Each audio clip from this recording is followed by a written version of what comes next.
Bonjour. Donc, je suis journaliste dans l'équipe des As de l'Info. Je vais vous faire une petite présentation de ce qu'est la plateforme, un bilan de notre première année. Et puis, Prune va venir vous parler ensuite d'un projet de recherche qui est mené par l'Université de Sherbrooke et à laquelle les As de l'Info participent. On est un site d'actualité pour les 8-12 ans. On a vu le jour il y a un an maintenant, le 13 septembre 2022. C'est un site qui est gratuit, qui s'adresse donc aux enfants du primaire et qui a aussi un volet également gratuit pour les enseignants du primaire également, dans lequel on reprend, entre autres, les contenus d'actualité et on les décline en activités pédagogiques.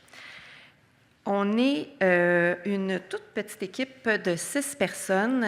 On est, comme Patrick l'a dit, membre, on est le 7e média, en fait, des coops de l'information. Notre contenu est gratuit. Pour les enfants, tout peut être consulté gratuitement, mais si les enfants veulent commenter, participer à des concours, répondre aux sondages, faire les quiz, ils doivent avoir une inscription. Et pour les enseignants, tout le contenu est accessible avec une inscription également. On a des visiteurs d'un peu partout, au Québec principalement, mais dans les provinces, le Manitoba, l'Ontario, les Maritimes, également aux États-Unis, puis dans des pays de l'Afrique francophone. De notre petite équipe de 6 personnes, la majorité sont journalistes. On a aussi, depuis cette année, une enseignante qui s'occupe de coordonner tout le contenu pédagogique de la section pour les profs. Nos partenaires, on a plusieurs partenaires, notamment Desjardins qui est avec nous depuis le début, et pour nous permettre de rayonner, bien sûr, les 6 quotidiens des coops de l'information, mais on a aussi Télé-Québec, La Liberté au Manitoba, l'Acadie Nouvelle, et bientôt, à partir du mois de novembre, on sera dans l'édition imprimée et l'édition électronique du Devoir également. C'est notre slogan. Ta curiosité est un super pouvoir, on y croit vraiment. On a bien sûr un parti pris pour les enfants. Notre but, c'est d'offrir aux enfants des outils pour développer leur esprit critique. L'engagement dans la société dans laquelle ils évoluent, c'est leur monde aussi. Ceux qui ont présentement 12 ans, dans 6 ans, vont avoir 18 ans, ils vont voter. Donc, on veut leur donner les outils pour qu'ils deviennent des citoyens informés, des citoyens engagés. À ceux, des fois, qui nous demandent d'informer les enfants si jeunes, à partir de 8 ans, si c'est anxiogène, on croit au contraire que de leur donner les clés de la compréhension va éviter qu'ils se fassent des scénarios catastrophiques puis qui alimenteraient leur anxiété. Donc, on leur donne les faits et on lutte contre l'anxiété. De parler de tout, ça veut dire de parler des sujets plus difficiles. C'est parler, entre autres, du drame de la garderie de Laval l'an passé. C'est de parler de ce qui se passe présentement en Israël. Ça demande donc un grand travail de vulgarisation. C'est ce qui est vraiment le cœur de ce qu'on fait. Ensuite de ça, quand on parle de sujets plus pointus, plus délicats, c'est certain qu'on se fait accompagner par des experts, des psychologues pour enfants. Et depuis quelque temps, on a un nouveau collaborateur qui est également qui est philosophe pour enfants. Et on s'assure aussi de la lisibilité de nos contenus. On veut qu'à la fin de la lecture, les enfants se sentent compétents. On veut qu'ils aient compris de quoi il était question dans l'article. Et comme ça, ils vont se sentir moins démunis face à toute l'information à laquelle ils sont exposés. Le cœur de nos contenus, c'est bien sûr des nouvelles. On a aussi des quiz, on a des sondages, comme je vous disais tout à l'heure. Depuis notre lancement, il y a des types de contenus qui sont ajoutés. On a depuis l'an passé des entrevues en direct tous les jeudis, une demi-heure pendant laquelle notre journaliste Mélanie Loubert s'entretient avec des personnalités inspirantes.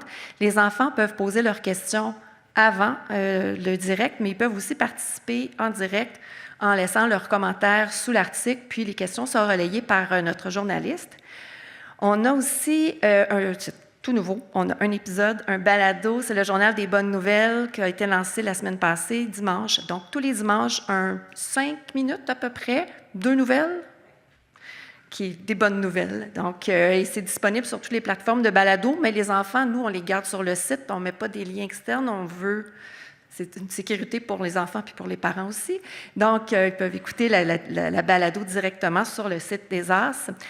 Autre format ou type de contenu qu'on a ajouté depuis la dernière année, on a des débats, des pour ou contre. Ça fait quelques mois depuis cet été.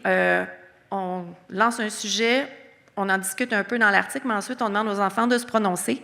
Une de mes tâches aux AS, je suis aussi modératrice. Puis je dois dire que ça n'occupe pas beaucoup de mon temps. Les enfants sont très respectueux, ils sont très, très empathiques. Je dois très peu intervenir, puis on le voit dans des débats comme ça, des fois, qui peuvent diviser. Ils s'expriment respectueusement, puis ils donnent chacun leur avis.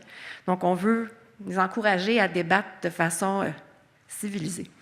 Ensuite, on a ajouté aussi comme type de contenu des contes. C'est Frédéric Lavoie, le journaliste, qui nous fait des contes, la vraie vie, des vraies histoires, mais vraiment écrites sous forme de contes. C'est quand la réalité dépasse la fiction, là, on a des différents contenus de ce type-là. Et aussi, depuis tout récemment, on a notre philosophe Gilles Labelle qui va venir sur une base hebdomadaire aider les enfants à réfléchir, puis peut-être être à l'aise avec l'inconfort des zones grises dans différents sujets de la société. Tout prochainement, dans ce qui s'en vient avec le CQMI, cet automne, au mois de novembre, sur le volet pédagogique du site, il va y avoir un jeu qui s'appelle Mission Reportage. C'est un clé en main pour les enseignants. L'enfant va devoir, les élèves, vont bâtir un plan de reportage à partir de différents éléments qu'ils vont retrouver sur le site. Et à partir de 2024, on a une série de capsules. Le CQMI a déjà les capsules pour le secondaire, 30 secondes avant d'y croire.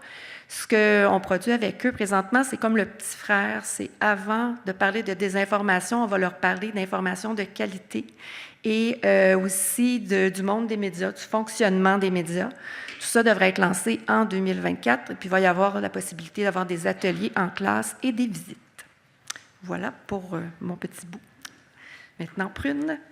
Merci à tous. Je vais prendre le relais de Caroline pour parler plutôt d'une recherche qu'a menée les As de l'Info avec l'équipe de recherche de la chaire UNESCO Prévention. Pour me présenter rapidement, moi je collabore régulièrement avec les As de l'Info et par ailleurs je suis chercheuse en éducation. Donc c'est moi qui m'occupe plutôt de la partie développement et notamment les liens avec les universités. Donc cette recherche, elle est en cours de réalisation, donc je vais en présenter une partie. C'est pas moi qui la mène au quotidien, donc j'ai été aujourd'hui déléguée pour vous la présenter, mais évidemment je vais nommer ceux et celles qui en sont responsables. Elle s'intéresse à la lutte contre la désinformation au sein des familles. Notre postulat de départ, c'est est-ce que les jeunes publics, et notamment les jeunes lecteurs et lectrices des As de l'Info, peuvent devenir des ambassadeurs et des ambassadrices de l'info au sein de leur famille, au sein de leur cercle rapproché. On appelle ça, en tout cas nous on a appelé ça, comment est-ce qu'ils peuvent polliniser de la bonne parole leurs proches. Donc on s'est rendu compte que le contraire était vrai, que parfois les enfants étaient très influencés par leurs parents et leur cercle immédiat. Est-ce que le contraire peut être une possibilité ? Donc rapidement sur le contexte, on a donc travaillé avec la chaire UNESCO Prév sur ce projet-là. C'est un projet qui est financé par Patrimoine canadien dans le cadre de l'initiative en citoyenneté numérique.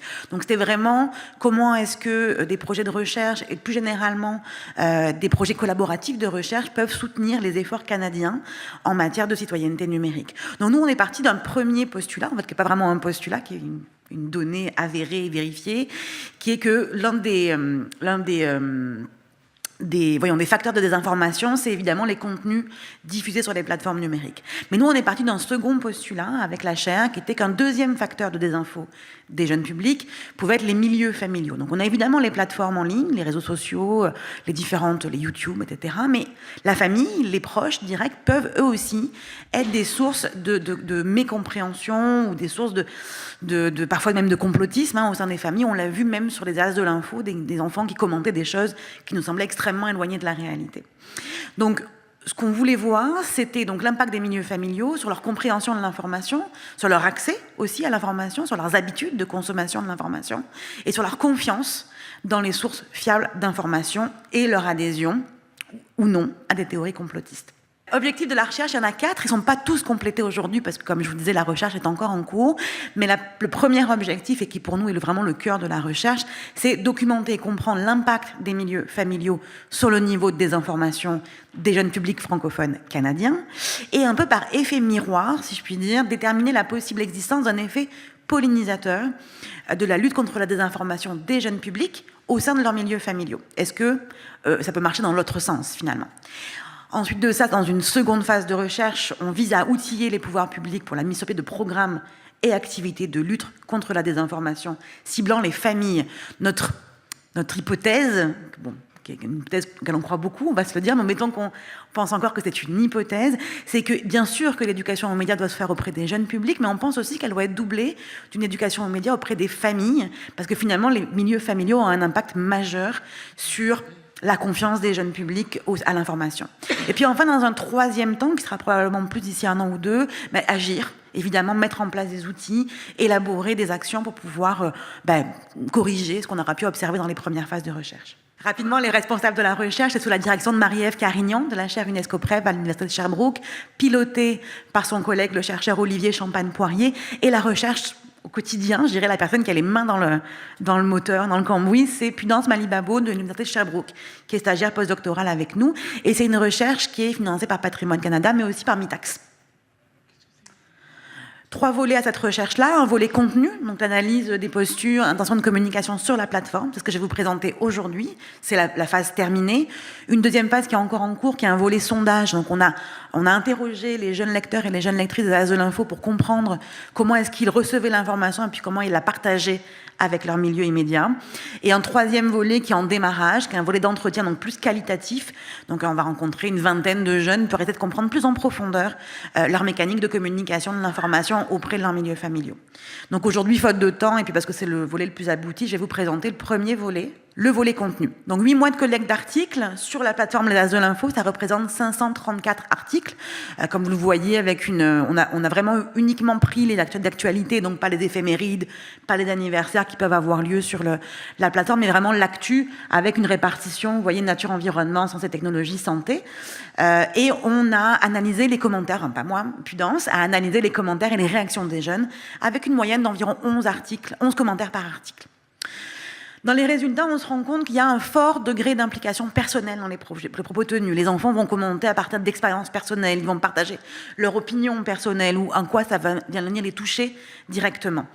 Ils sont vraiment centrés sur leurs expériences, leur vision des choses ou du monde, et il s'agit de leur réaction par rapport aux représentations médiatiques des réalités concrètes qu'ils connaissent dans leur réalité immédiate. On reconnaît 5 postures qui émergent des différents commentaires. La première posture, celle du passionné.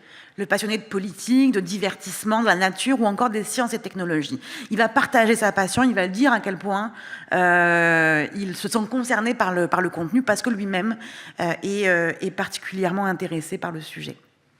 La deuxième posture, je m'excuse, je vais vite évidemment, mais les rapports vont être mis, by the way, en circulation pour tous dès qu'ils seront terminés. Deuxième posture, la posture du connaisseur. C'est celui qui affirme connaître quelque chose ou même il apporte une information supplémentaire.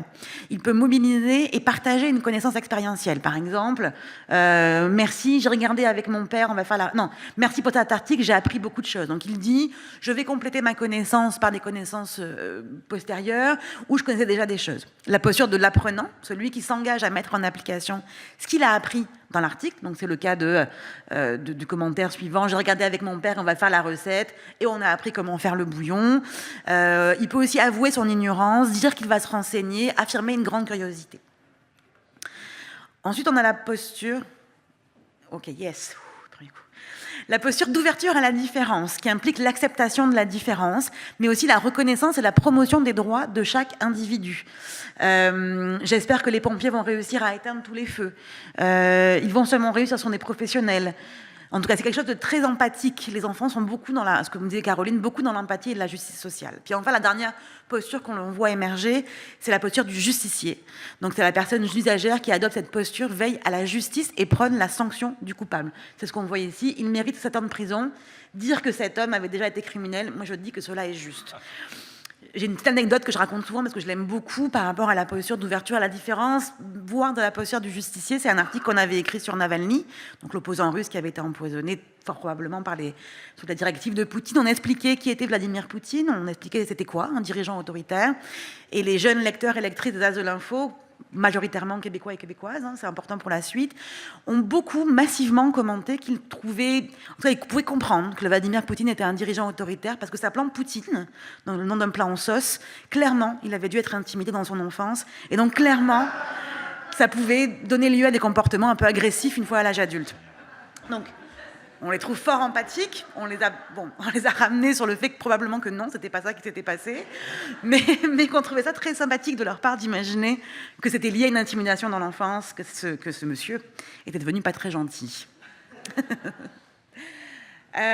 Pour terminer rapidement, parce que je sais que le temps passe vite, on a également, Prudence a également pu identifier 5 intentions de communication dans les différents commentaires ou les attitudes des enfants par rapport à leur posture quand ils interagissent avec les articles. La première, c'est l'expression des sentiments. Ils sont beaucoup dans le ressenti, donc comment est-ce que eux ont perçu la nouvelle, notamment sur des nouvelles qui vont avoir lieu qui vont être en lien avec la justice sociale, par exemple, ou avec des drames particulièrement lourds. Le deuxième, c'est cultiver l'espoir en général, et on voit vraiment la différence par rapport à des commentaires que peuvent faire des adultes sur les réseaux sociaux. Ils sont pleins d'espoir, les enfants. On espère qu'ils vont le rester longtemps. Le troisième, c'est vraiment une posture d'engagement. Souvent, on le voit aussi, puis les journalistes de As de l'Info ont pris le pli d'inviter les enfants à agir à leur échelle. Écrire un dessin, écrire une lettre, avoir une pensée pour. C'est important pour les enfants de pouvoir avoir le sentiment qu'à leur échelle, ils peuvent s'engager sans que repose non plus sur leurs épaules de sauver le monde, mais qu'ils puissent faire un acte et une action. La quatrième intention, c'est vraiment l'ouverture aux autres. Et la cinquième, la promotion des normes. Ils sont assez légalistes, les enfants qu'on voit sur la plateforme. Ça, c'est notre volet contenu. Je termine là-dessus. On va publier ces rituels de manière plus large et surtout, on va publier la grande étude dans le courant de l'année 2024 sur comment aujourd'hui, on peut imaginer travailler non seulement avec les enfants, mais aussi avec les familles pour lutter contre la désinfo. Voilà. Merci beaucoup.